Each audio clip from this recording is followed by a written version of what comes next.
morning, good morning, good morning, good morning, good morning po sa ating lahat, mga kabig, ha? Okay, ang oras 7:44. So, kumusta po kayong lahat dyan? Sana po tayo po'y okay lagi sa araw-araw, mga kabig, mga katoto, ha?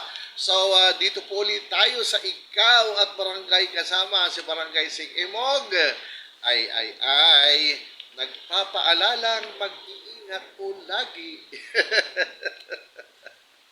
Okay, ngayong umaga po mga kabig, medyo masila ng ating diskusyon, ng ating pag-uusapan, ha? Ang akin pong ikukwento sa inyo dahil sabi nga nila, bato-bato sa langit, ang tamaan ay huwag magalit, ha?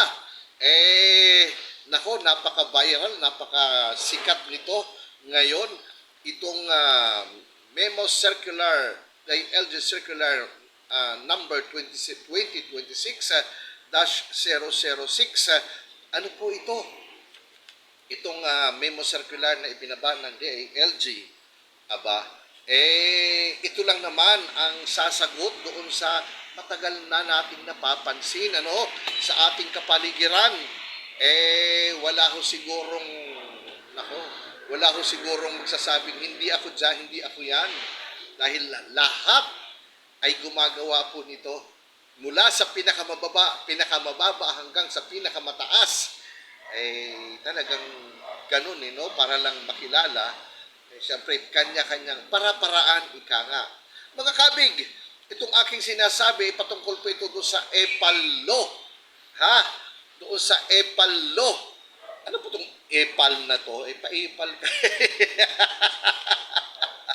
Ang sama nung word, paipal ka talaga kaso, sa kabilang banda, nagpapahiwatig na talagang paipal ka talaga. So, ito po yung mga kabig patungkol sa mga paipal, mga paipal na mga leaders, mga leaders natin sa gobyerno, mga halal na kawani ng gobyerno mula sa pinakamababa, mula barangay hanggang sa pinakamataas.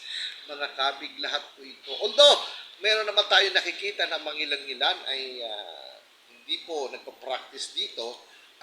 So talagang halos siguro masasabi natin 98% mga kabig ang mga paepal. Aba, talagang ganon.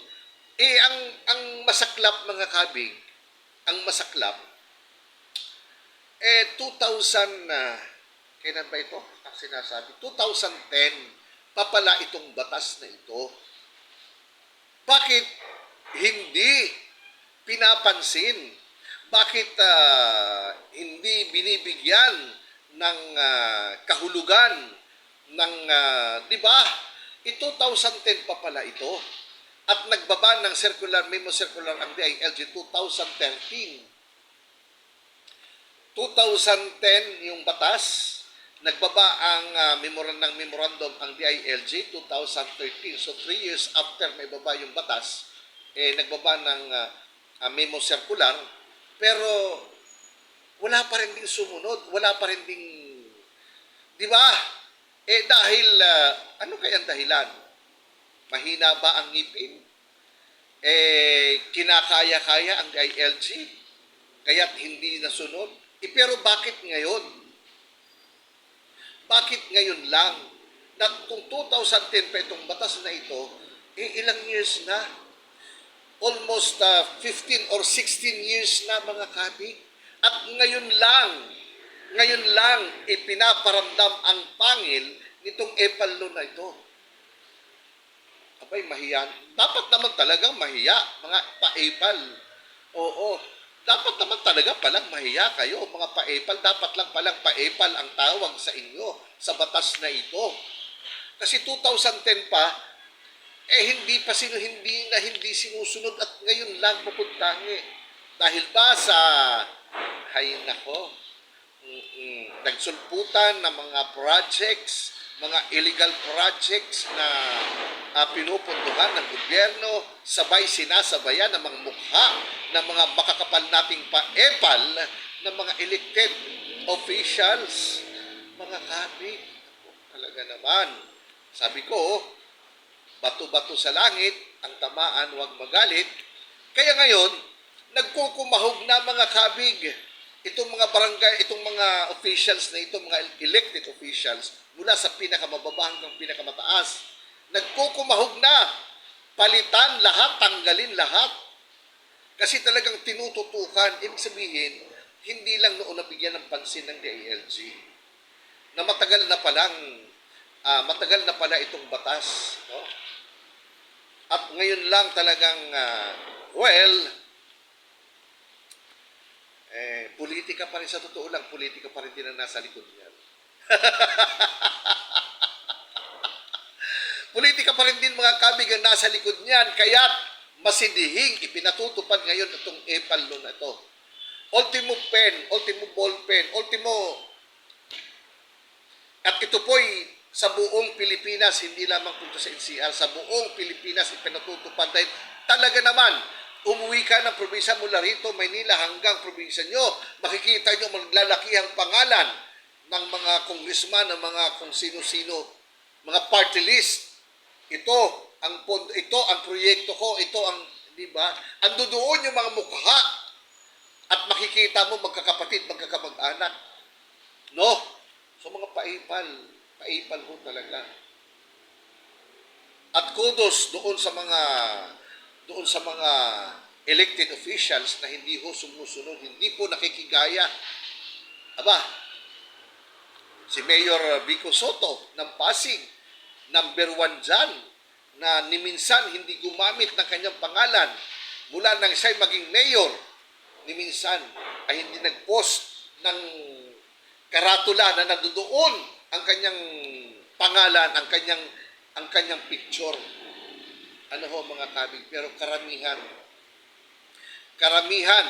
halos lahat, sabi ko nga 98% lang ay 98% ang lahat na sumuway at 2% lang ang masasabi ko ang hindi sumunod dito.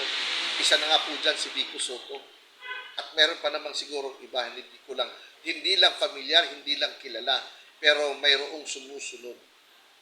Di ba? Ay nako, dapat ho talagang mawakasan ito.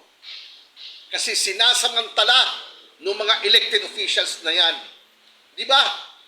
Para makilala, para bumango ang kanilang mga pangalan. Kulang na lang ang utot, lagyan din ng pangalan nila, ng mukha nila, para makilala ang utot nila.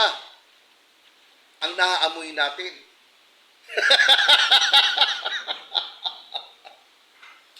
Ay nako, Diyos por santo. Nakakatuwa, nakakapanggigil na nakakatuwa. No?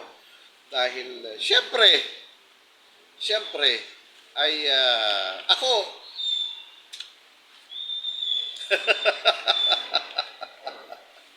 alam niyo po bakit hindi ako nananalo sa Barangay Kagawad? Kasi una, wala po akong pera. Wala po akong pera para maglagay ng maraming pangalan dyan, para iposte, ilagay, magpagawa ako ng mga malalaking tarpaulin na iboto ako. Wala po akong pera. Kaya hindi ho ako nananalo. Ilang tangka ako ng tumakbo bilang Barangay Kagawad. Pero hindi ho nangyayari. Samantalang maganda ang intention ko, samantalang malinis ang intention ko. At kilalahan ako. Pero dahil nga sa wala akong pampaepal, kaya wala hong bumuboto sa akin. Yun lang po yung katotohanan ko. Pera-pera. Dahil sa mga naglalakihang tarpaulin tuwing eleksyon, dahil sa paramihan, halos ayaw na magbigay doon sa iba. Pag tinanggal, magagalit. Kasi nga naman, siyempre, inilagay mo na yung pangalan mo dyan Tapos tatanggalin ng kalaban, tatakpan. Okay lang tanggalin. Ang masaklap, yung naglagay ka ng pangalan mo, tinakpan, pinatungan. Di ba? Mas nakakapag-init ng ulo yung ganyan. Di ba mga kabig? So hari nawa itong batas na ito ay talagang hindi lang ho pampolitika. Hari nawa na ito po ay talagang maipatupad at nakikita naman po, no? Ako po, personal ko bilang barangay official, no, sa mga barangay chairman, barangay, mga kapitan dito sa barangay, no, sa aming, sa malapit dito sa amin ay nagsisisunod, no? At yun, kasi ultimo pangalan sa ballpen ay bawal na hong ilagay ang pangalan. No? Ano lang yung pwede? Okay, pwede ilagay ang pangalan mo. Gumawa ka ng sarili mong pondo galing sa bulsa mo. Pero patutunayan mo yan na galing talaga sa bulsa mo. Tapos, ilalagay mo yan sa sarili mong lote. No, kung magpapasikil ka ng ang proyektong ito ay si Kapitan ganito ay nagawa ng isang proyektong ganito, hindi mo ilalagay yan sa pampublikong espasyo. Ilalagay mo lang yan doon sa sarili mo, sa pribado mong, kung may bahay ka, kung may lote ka, doon mo ilagay. Pero kung ilalagay mo, violation po yan, na maaari mong ikatanggal. Ano po? So, hari nawa po, ano ho, ay ito na po yung pagkakataon na para maging patas, no? Pagdating po sa election maging patas na ilalagay na lang vote for, wala nang mga mukha, wala nang mga naglalakihang mukha ang nakalagay.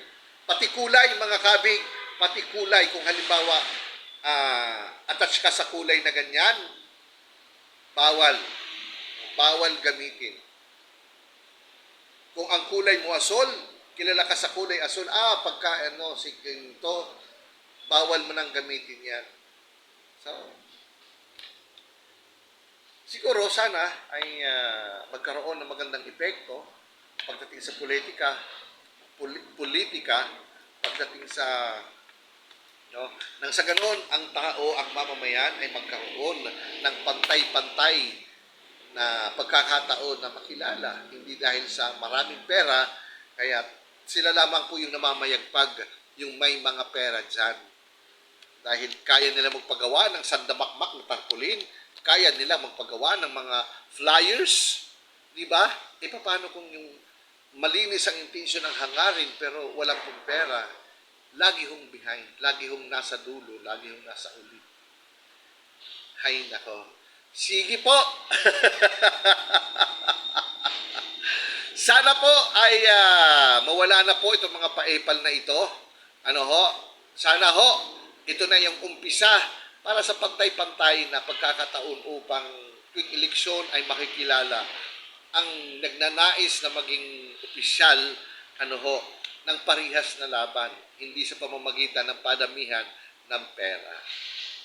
Dahil maraming pera, maraming pampagawa ng tarpaulin, maraming pampagawa ng flyers, maraming pampagawa ng t-shirt, maraming pampagawa ng kung ano-ano, di ba? So doon nakakalamang yung mga yun. So sa pamamagitan nitong epalo na ito, ay harinawa maging pantay-pantay, no, ang sitwasyon ng kalagayan at paningin ng mga botante sa mga tatakbo sa darating na mga halalan. Alright, so yun lamang po mga kabig, ha? Okay. At maraming salamat po sa inyong patuloy na suporta, patuloy po na pag-aantabay sa atin po mga ipinoposit ko sa ikaw at barangay, kasama sa barangay Sekemog. Good morning!